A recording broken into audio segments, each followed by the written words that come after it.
Okay, so in the last video we had a look at the rebuilt Light Pacifics, which is one of the more let's say lackluster DLCs you can get. Now I'm going to look at one of what in my opinion is one of the best, which is the Castle DLC. Now, straight away you can see the difference. We've got, sorry, there's a bit of steam coming off there. We have got a headboard, we've even got the numbers at the front, we've got lights on the front, which we've set up already in this scenario. It's a great looking engine. Now, not only is it a great looking engine, also,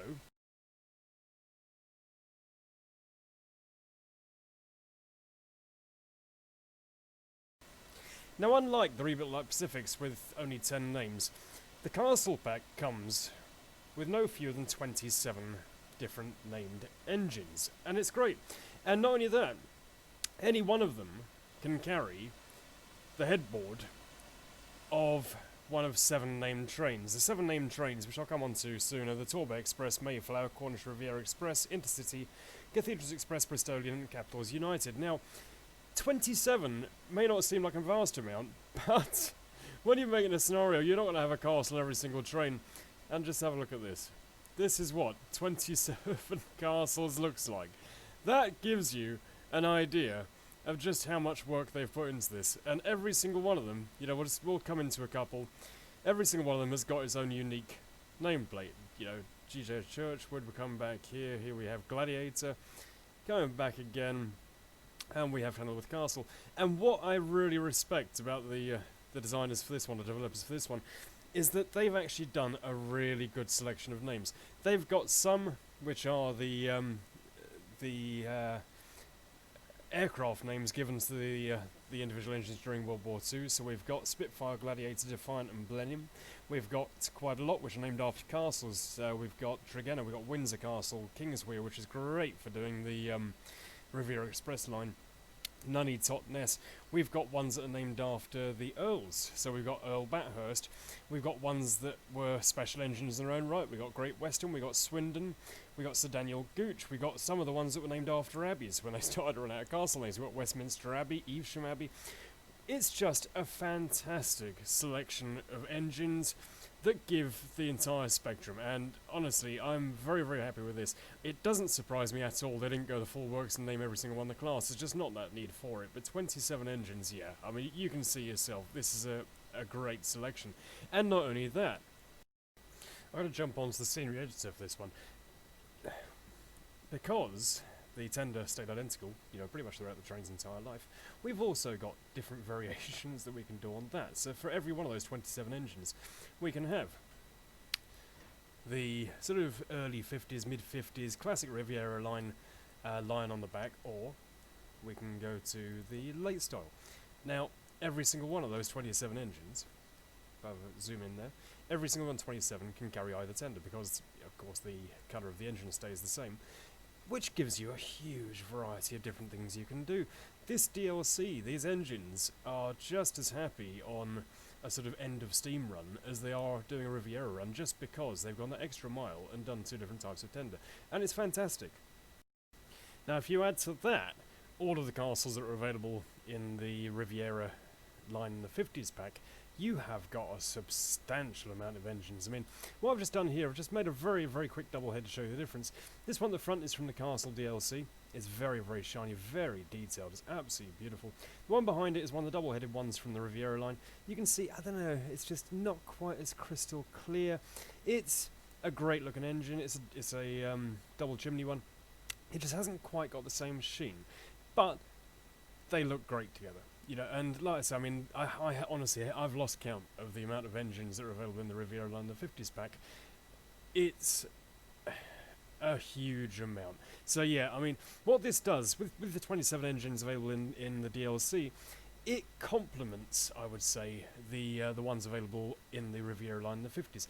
And what it adds to it is the ability to do the headboards, which we'll come on to in a second.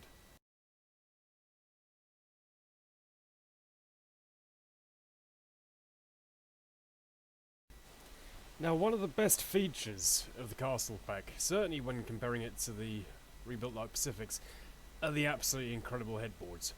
And considering that every single one has an up and down version, that gives you a total of 14 different variations.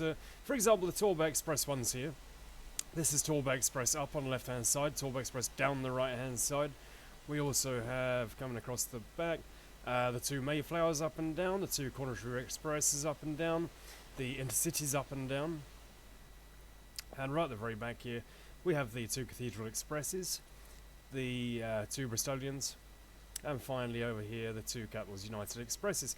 It is absolutely brilliant how they've done it, especially with the numbers on the front. It just adds so much authenticity that it really is an absolute joy to watch.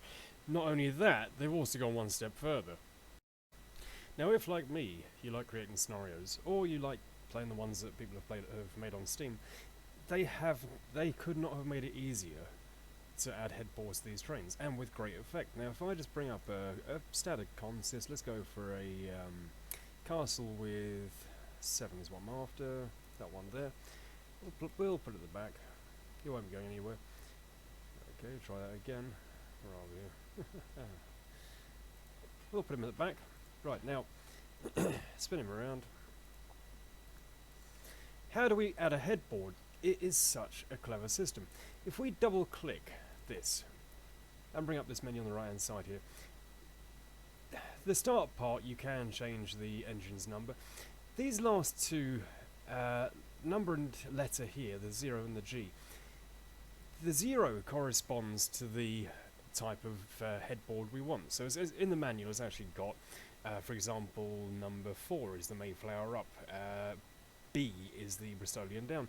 So if we change this to, let's go for a random one, Intercity down, which is number 7, that will now change that, you'll see, to an Intercity.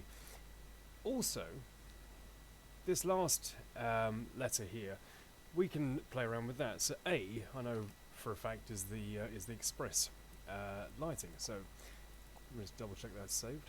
That has. Now, what other? It couldn't be easier. So there's that. So let me just give this train a really quick instruction, so that we can see it in action. Okay, so this is turning into a tutorial, right? So we'll send him to Shuntneck. It's fine. Well, this is how easy it is to do these engines, right? So we'll play this. Not only is the loco itself named, but also you'll see it come up in a second. Also, you will see, there we go, Intercity, that it's also named every single carriage as well. Look at this, the Intercity, Paddington, Wolverhampton, low level. And it does that for the whole lot. And it is absolutely incredible. And this will change, you know, so here we got the Intercity. It will do that for every single one of the 14 variations. It is such an ingenious headboard system. I absolutely love it. So just to finish off this thing about headboards, another thing that I've been playing with recently is double-headed trains. Now, I mean, arguably on something like the Exeter Kingswear, something like that, you would quite often have a pilot engine, especially to get up the hills. So, is that possible? Well, I've just enabled the Exeter Kingswear trains. All I'll do is stick something basic on the front, maybe a Hall. Grange. Grange will do absolutely fine. Let's go with a weathered one. It'll do it. There we go. Right, so we'll block that on the front. And the beauty about this, and what makes it so good as a system, is that, let's change that to a different train now. Let's go with the Tourba Express. What's so good about this is, you know, you could easily develop a scenario whereby this train comes into station. You have this other pilot one that comes up in front of it. It would be relatively simple, but the beauty about it is, if we just say the scenario now, you can see here that it doesn't actually affect the rest of the train. So we've still got our headboard on the front, and the carriages are still named. There is one thing to bear in mind though regarding the headboards, which is, if we do it the other way around and put that Grange in the centre of the train, you can still put a headboard in the front, there's no problem with that.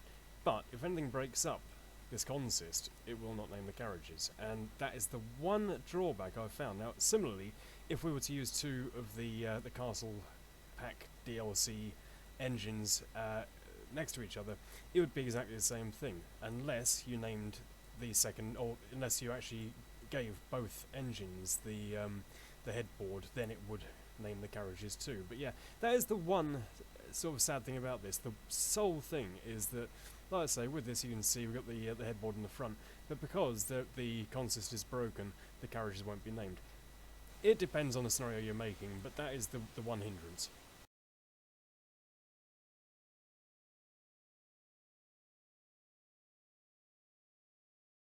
So where does that leave us? Well, the one downside, I've said so many good things about this, the one downside that I think this has got is that the included scenarios that they've done are for the Riviera line Exeter to Paignton route. That is not Riviera line in the 50s, that is a different DLC, which means that if you buy this and you haven't got Riviera line Exeter to Paignton, you won't be able to play the included scenarios. That's not a huge problem. There are loads and loads on Steam. I've made probably at least 7 or 8 scenarios, including this particular one that I've just loaded up now. This is the Mayflower, which is an express run straight to Exeter. You'll see some nice sort of scenery and stuff like that. So it's not a major problem.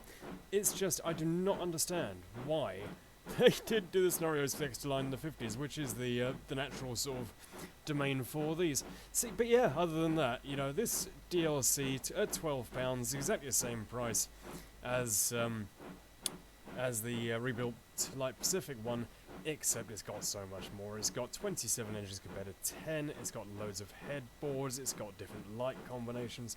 It is just a genuinely good DLC, this one, and with some Steam routes, with some Steam scenarios, you really can't go wrong. So I'm just going to leave you now with a quick shot of this pulling away, because I haven't actually done anything of this in motion. But yeah, I mean, if it's on sale, certainly grab it. If it's not on sale, I would certainly give it some thought. It is probably one of the best DLCs that you'll get. It is absolutely incredible.